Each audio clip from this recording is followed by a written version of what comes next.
अस्सलाम वालेकुम friends, welcome back to my YouTube channel daily tips with Asma. आज की इस वीडियो में हम आपको बताएंगे राज़िया नाम के बारे में अनोखी और दिलचस्प मालूमात।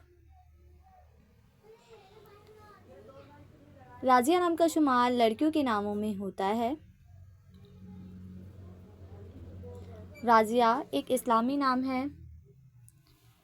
राज़िया नाम की इब्तदाई तारीख अरबी ज़ुबान से निकलती है। राज़िया नाम की लड़कियों के लिए खुशकिस्मत नंबर 7 माना जाता है। माहिरीन के मुताबिक राज़िया नाम की लड़कियां बहुत ताकतवर होती हैं। राज़िया नाम का मतलब है राज़ी रहने वाली।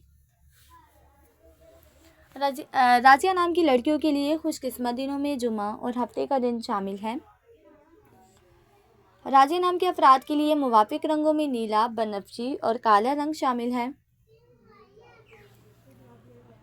राज़िया नाम के अफराद के लिए मुवाफिक पत्थरों में नीलम पत्थर शामिल है। खुशकिस्मती वाली धातों में हिंसों के हिसाब से लोहा शामिल है।